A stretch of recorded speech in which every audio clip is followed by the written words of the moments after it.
ओम नमो भगवते वासुदेवाय नमः। आप सभी का मेरे YouTube चैनल भक्ति सागर में पुनः स्वागत है। आज के अपने इस वीडियो में हम पौष मास शुक्ल पक्ष में पड़ने वाली एकादशी की सही तिथि, शुभ मुहूर्त व पूजा विधि के बारे में जानेंगे। आज का अपना वीडियो शुरू करने से पहले आप सभी से विनम्र प्रार्थना है, यदि आप मेरे चैनल पर नए आए हैं और अभी तक मेरे चैनल को सब्सक्राइब नहीं किया है तो व्रत त्योहारों से संबंधित सभी जानकारियां प्राप्त करने के लिए, सभी व्रत कथाएं सुनने के लिए तथा प्रत्येक माह के प्रतिदिन के महात्म्य स्मरण करने के लिए कृपया मेरे चैनल को सब्सक्राइब अवश्य करें। वीडियो यदि पसंद आता है तो लाइक एंड शेयर भी करें। सनातन धर्म में प्रत्येक माह के शुक्ल पक्ष और कृष्ण पक्ष की एकादशी तिथि को एकादशी व्रत रखा जाता है।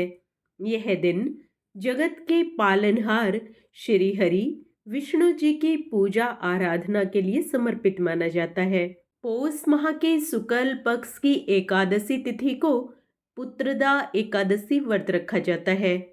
धार्मिक मान्यताओं के अनुसार इस दिन भगवान विष्णु की पूजा करने से संतान सुख, अच्छे स्वास्थ्य और सुख समृद्धि का आशीर्वाद प्राप्त होता है। साधक के सभी दुख संकट दूर होते हैं और अमोघ फलों की प्राप्ति होती है। निसंतान दंपतियों के लिए पुत्रदा एकादशी का विशेष महत्व है।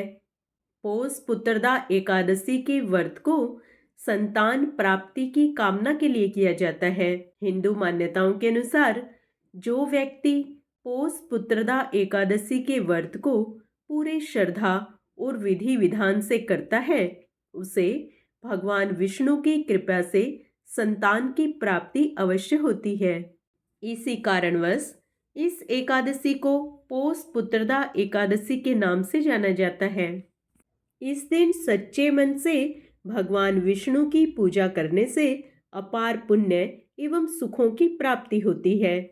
जो व्यक्ति पूर्ण श्रद्धा से पौष पुत्रदा एकादशी का व्रत करता है, उसके पापों का भी नाश होता है। आइए पुत्रदा एकादशी की सही तिथि व कुछ शुभ मुहूर्तों के बारे में जान लेते हैं। दृक पंचांग के अनुसार पौष माह शुक्ल पक्ष की एकादशी तिथि का आरंभ 9 जनवरी 2025 को दोपहर 12:22 पर होगा तथा अगले दिन 10 जनवरी 2025 को सुबह 10:19 पर एकादशी तिथि का समापन होगा। ऐसे में उदय तिथि के अनुसार 10 जनवरी 2025 को पौष पुत्रदा एकादशी का व्रत रखा जाएगा। ब्रह्म मुहूर्त सुबह 5:27 से सुबह 6:21 तक रहेगा। अभिजीत मुहूर्त दोपहर 12:08 से 12:50 तक रहेगा। विजय मुहूर्त शाम 2:13 से 2:55 तक रहेगा। अमृतकाल दोपहर 11:29 से 1 बजे तक रहेगा। ज्योतिषियों की माने तो पौष पुत्रदा एकादशी पर शुभ एवं शुक्ल योग समेत कई मंगलकारी योग बन रहे हैं। इन योग में भगवान विष्णु एवं मां लक्ष्मी की पूजा करने से साधक को मनोवांछित फलों की प्राप्ति होगी, साथ ही जीवन में खुशियों का आगमन होगा। धार्मिक कार्यों के लिए यह योग शुभ माना जाता है। पुत्रदा एकादशी के दिन 10 जनवरी 2025 को भद्राकाल भी रहेगा। हिंदू धर्म में भद्राकाल और राहु काल को धर्म कर्म के कार्यों के लिए अशुभ माना गया है। इस दौरान किसी भी धार्मिक और मांगलिक कार्य की शुरुआत करने की सलाह नहीं दी जाती। राहु काल का समय सुबह 11:10 से दोपहर 12:29 तक रहेगा।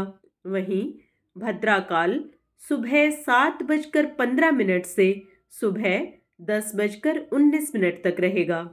एकादशी व्रत का पूर्ण पुण्य लाभ प्राप्त करने के लिए पारण का समय अवश्य ध्यान रखना चाहिए, उससे शुभ फलों की प्राप्ति होती है।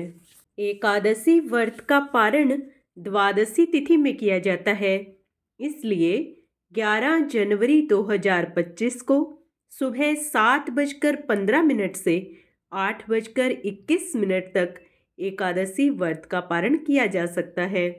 इस वर्ष पौष मास की पुत्रदा एकादशी अत्यंत कल्याणकारी है। इस दिन संपूर्ण दिन ब्रह्म योग का विशेष संयोग उपस्थित है।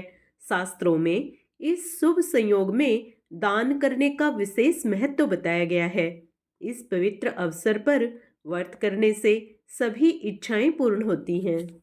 पौष पुत्रदा एकादशी के दिन सुबह जल्दी उठें, स्नान आदि के बाद स्वच्छ वस्त्र धारण करें, विष्णु जी का ध्यान करते हुए व्रत का संकल्प लें, घर के मंदिर की साफ सफाई करें, एक छोटी चौकी पर पीला वस्त्र बिछाकर विष्णु भगवान की प्रतिमा स्थापित करें।